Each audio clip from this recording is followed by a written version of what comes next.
कि दिल्ली में कोई भी झुग्गी तोड़ी नहीं जा रही है, कोई भी झुग्गी टूटी नहीं है और टूटने वाली नहीं है। रेखा गुप्ता जी का झूठ मात्र 48 घंटे में सामने आ गया और कल कालका जी के भूमिहीन कैंप में बुलडोजर चलने की कार्रवाई का प्लान डीडीए ने और दिल्ली पुलिस ने बना लिया है। आज पूरी तरह से पुलिस, सीआरपीएफ, पूरी फोर्स ने भूमिहीन कैंप को घेर लिया और जबरदस्ती लोगों को अपने घरों से बाहर निकाल रहे थे। ये कौन लोग हैं? ये भूमिहीन कैंप में रहने वाले लोग हैं जो 20 साल, 30 साल, 40 साल, 50 साल से वहां पे रह रहे हैं, कालका जी के इलाके में काम करते हैं, वहीं पर उनके बच्चे स्कूल में पढ़ते हैं। अगर उनके घर तोड़ दिए जाएंगे तो कहां जाएंगे ये लोग? विडंबना ये है कि इसी झुग्गी से 500 मीटर की दूरी पर डीडीए के फ्लैट भी हैं। 3024 फ्लैट डीडीए ने बनाए, लेकिन अभी तक मात्र 1862 फ्लैट अलॉट किए गए। बाकी जो बचे हुए मकान हैं वो इन झुग्गी वालों को क्यों नहीं दे रहे?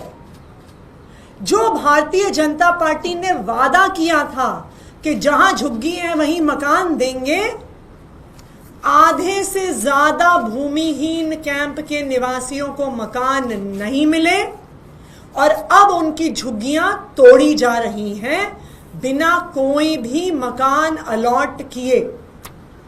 कल यहां पे बुलडोजर चलाने का डीडीए का और दिल्ली पुलिस का इरादा है। रेखा गुप्ता जी कहती हैं कि जी कोर्ट का ऑर्डर है, कोर्ट का ऑर्डर है, हम कोर्ट के ऑर्डर का पालन कर रहे हैं सिर्फ। लेकिन मैं ये भी बता दूं, ये कोर्ट का ऑर्डर आया कैसे? जब ये भूमिहीन कैंप के निवासी कोर्ट गए मकान मांगने के लिए, तो भारतीय जनता पार्टी की डीडीए और भारतीय जनता पार्टी की दिल्ली सरकार ने कोर्ट में मकान देने से मना कर दिया, मकान अलॉटमेंट का पुरजोर विरोध किया और कोर्ट में कहा कि इन झुग्गियों को तोड़ दिया जाए। तो रेखा गुप्ता जी, कोर्ट का ऑर्डर भी भारतीय जनता पार्टी की डीडीए, भारतीय जनता पार्टी की दिल्ली सरकार और भारतीय जनता पार्टी की डूसिब लेके आई है। बीजेपी ने इन गरीब झुग्गी वालों के खिलाफ बड़े बड़े वकील दिल्ली हाईकोर्ट में खड़े कर दिए कि हम तुम्हें मकान नहीं देंगे, हम तुम्हारी झुग्गी तोड़ेंगे। तो पहले भाजपा वाले कोर्ट से ऑर्डर लेके आते हैं, फिर उस कोर्ट के ऑर्डर के पीछे छुप के कहते हैं जी कोर्ट का ऑर्डर है। आज दिल्ली वालों ने भारतीय जनता पार्टी का असली चेहरा देख लिया है। वो एक एक करके दिल्ली में से सारी झुग्गियां साफ कर रहे हैं। आज जब भूमिहीन कैंप के लोगों को वहां से जबरदस्ती निकाला जा रहा था, जिन लोगों ने विरोध किया उनको बर्बरता से डंडों से मारा गया। कई भूमिहीन कैंप के निवासियों को डिटेन करके फतेहपुर बेरी पुलिस स्टेशन लेके गए। जब मैं वहां पे पहुंची तो मुझे भी वहां पे पुलिस ने मेरे साथ धक्का मुक्की की, मुझे डिटेन करके झड़ौदा कला कालका जी से तकरीबन 40-45 किलोमीटर दूरी पे लेके गए। वहां पर आज DCP south east Hemant Tiwari और गोविंदपुरी एसएचओ धर्मवीर सिंह ने महिलाओं के साथ हाथापाई करी है, महिलाओं पर डंडे चलाए हैं और हम उनके खिलाफ भी कंप्लेंट करेंगे। मैं भारतीय जनता पार्टी को ये बताना चाहती हूं, हम तुम्हारे डंडों से डरने वाले नहीं हैं, हम तुम्हारी पुलिस से डरने वाले नहीं हैं, हम गिरफ्तारी से डरने वाले नहीं हैं, हम दिल्ली के गरीबों के लिए लड़ते आए हैं और दिल्ली के गरीबों के हक के लिए लड़ते रहेंगे, चाहे आप आम आदमी पार्टी के सारे नेताओं को जेल में डाल दो। अब मैं चाहूंगी कि शंकर जी जो भूमिहीन कैंप के निवासी हैं वो अपनी बात रखें। हमारा मैटर दिल्ली हाई कोर्ट में गया था।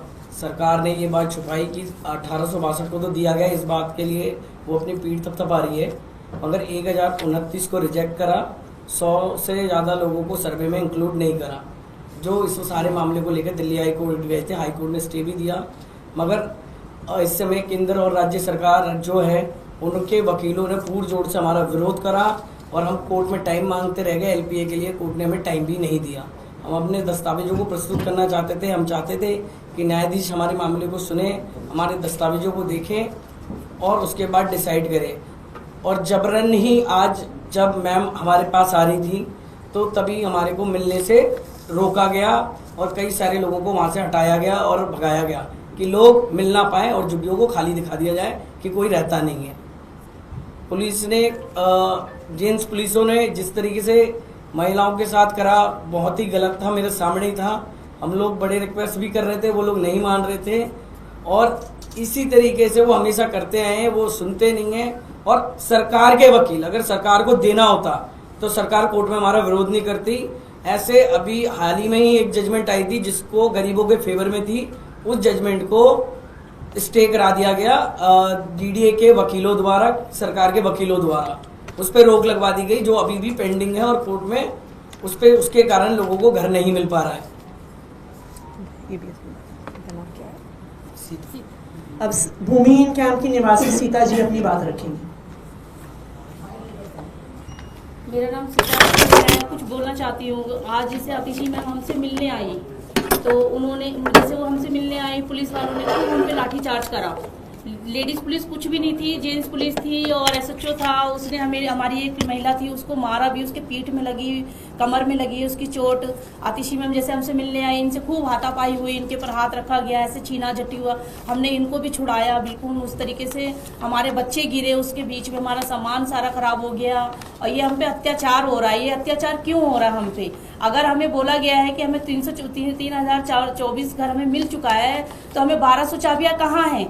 आप डीडी ऑफिस में वो उनके ऊपर सीबीआई जांच बिठाइए, उनसे पूछो कि हमारे मकान कहाँ गए, हमारी चाबी कहाँ गई, हमारे बच्चे अब जाएंगे कहाँ, हम कैसे रहेंगे? हम किराए के घर पे भी जा रहे हैं। ये देखो मोदी जी का ये है मेरे पास, मोदी जी ने खुद कहा था इस चीज को। मोदी जी अपनी बात से क्यों मुकर रहे हैं? रेखा किरण जी क्यों मना कर रही है? ना हमारा घर नाली पे है ना पटरी पे है। हम तो बीपी सिंह के बसाए हुए लोग हैं, हमारे माँ बाप यहाँ रह रह के मर गए, अब हम लोग हैं, अब हमारे बच्चे कैसे रहेंगे? मेरी 13 साल की लड़की है, 3-4 साल बाद वो भी वोट डालेगी। किसे डालेगी वो वोट? बीजेपी को तो बिल्कुल नहीं डाल सकती वो, क्योंकि वो देख रही है, वो खुद इतनी बड़ी लड़की है, वो 8वीं क्लास में लड़की है मेरी, वो खुद देख रही है कि मेरे माँ बाप के संग बीजेपी क्या कर रही है। हमें घर से बेघर कर दिया, मेरी 2 बेटियां हैं। मोदी जी कहते हैं ना लड़की बचाओ लड़की पढ़ाओ, मेरे पास तो पैसे ही नहीं है, मैं लड़की पढ़ाऊंगी क्या, बचाऊंगी क्या? मोदी जी ने हमारे सर से छत छीन ली। हमें छत चाहिए बस, हमें उनसे कुछ नहीं चाहिए। हम मेहनत पे कमा के खा सकते हैं पर हमें छत चाहिए। और जो हम पे अत्याचार हो रहा है ये ना होना चाहिए हमारे पे अत्याचार। और हमारा कल घर कह रहे हैं कि टूट जाएगा, हमें मौका दो और हमें टाइम दो थोड़ा सा। हमारी बात देखो, हमारे कागज देखो, हमारे कागज पूरे हैं। सिर्फ एक राशन कार्ड नहीं है। आप अगर वोट राशन कार्ड से लेते हो ना तो हम राशन कार्ड भी बनाएंगे, आप बोलो। और आपने तो राशन कार्ड कब का बंद कर चुके हैं, तो हम कैसे राशन कार्ड बनाएं?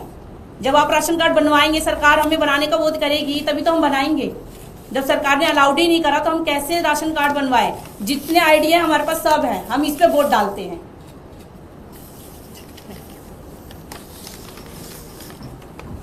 अब हमारे एमएलए कुलदीप कुमार जी अपनी बात रखेंगे।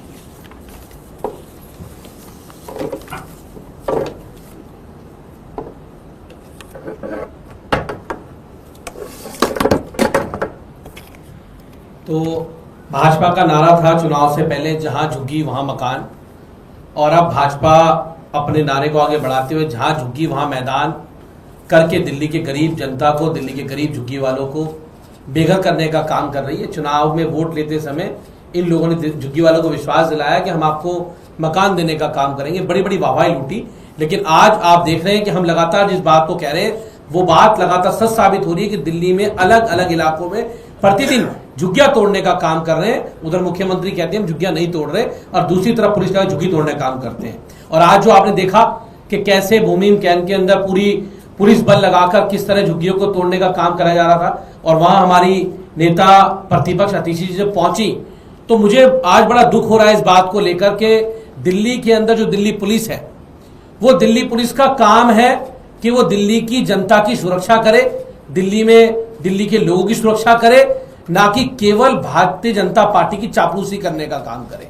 लेकिन आज मैं आपको एक तस्वीर दिखा रहा हूं, ये तस्वीर आप देखिए, ये तस्वीर कहीं ना कहीं आपको ये शर्मसार करने वाली तस्वीर है कि ये एक डीसीपी के द्वारा, एक डीसीपी जो उस इलाके के डीसीपी हैं, वो किस तरह से एक 2 बार की विधायक, लीडर ऑपोजिशन, मुख्यमंत्री रही, एक महिला पर किस प्रकार से एक डीसीपी उनसे हाथापाई करते हैं, किस प्रकार से धक्का मुक्की करते हैं, किस तरह से ये हेमंत तिवारी नाम के डीसीपी जो वहां पर, क्या इनको इसलिए लगाया गया कि आप एक महिला के साथ, आप जो लीडर ऑपोजिशन के साथ जो जनता का दर्द सुनने के लिए आई हुई है, जो जनता से बात करने के लिए आई हुई है, क्या इलाके के विधायक को, एक नेता प्रतिपक्ष को यह अधिकार नहीं है वो अपने लोगों से मिल सके?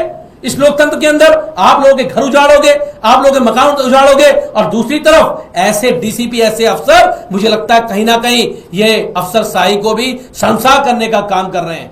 किस प्रकार से महिला के ऊपर हाथ उठाने का काम कर रहे हैं, ऐसे अफसर के ऊपर तुरंत उसमें कार्रवाई होनी चाहिए। और देश ये देख रहा है कि आज भारतीय जनता पार्टी कितना डरी हुई है, कितना घबराई हुई है, वो कैसे गरीबों के मकान छीनना चाहती है, उनको हड़पना चाहती है, और उसको क्या बनाया जा रहा है, दिल्ली पुलिस को आगे करके, उन अफसरों को आगे करके आगे बढ़ाने का काम किया जा रहा है। तो ऐसे अफसरों पे मैं दोबारा ये तस्वीर दिखा रहा हूं, ऐसे अफसरों पे जो एक महिला नेता के ऊपर, नेता प्रतिपक्ष के ऊपर जिस प्रकार से हाथापाई करने का काम करते हैं, उनके साथ जिस प्रकार से दुर्व्यवहार करने का काम करते हैं, ऐसे अफसरों के ऊपर तुरंत प्रभाव में कार्रवाई करने का काम किया जाए। और जो मकान तोड़ने की, झुग्गी तोड़ने की कार्रवाई की जा रही है, भारतीय जनता पार्टी तुरंत प्रभाव में उस पर विराम लगाए। आम आदमी पार्टी हर जगह इसको संघर्ष करने का काम करेगी, दिल्ली के झुग्गी वालों के साथ खड़ा होने का काम करेगी।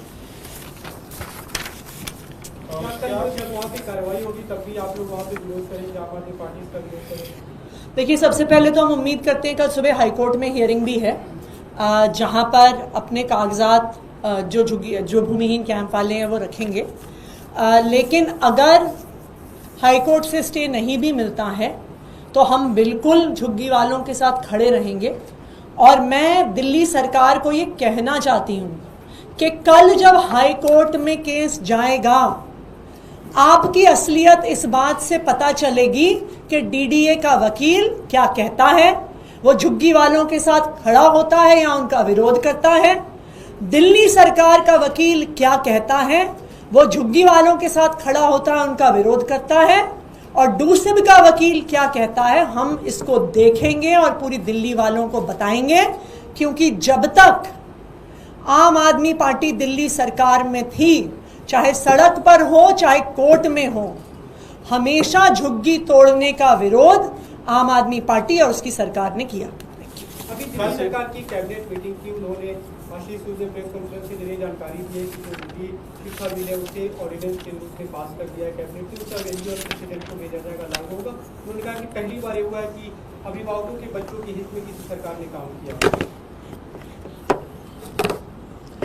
ऑर्डिनेंस का मतलब होता है चोर दरवाजे से कानून लेकर आना।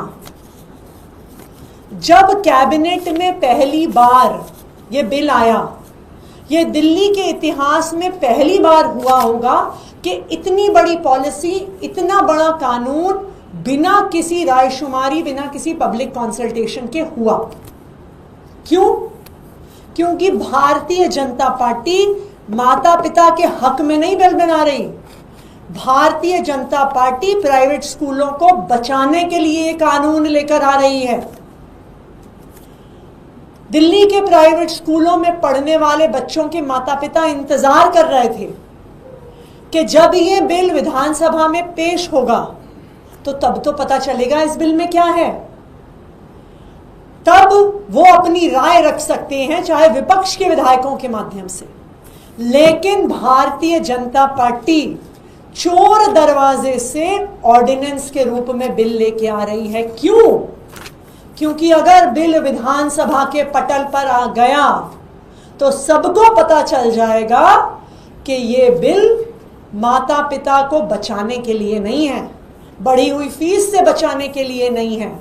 ये प्राइवेट स्कूलों को भारतीय जनता पार्टी के भरत अरोड़ा, जो प्राइवेट स्कूल की एक्शन कमेटी की अध्यक्षता करते हैं, उन जैसे प्राइवेट स्कूलों को बचाने के लिए ये चोर दरवाजे से बिल लेके आ रहे हैं। कई जगह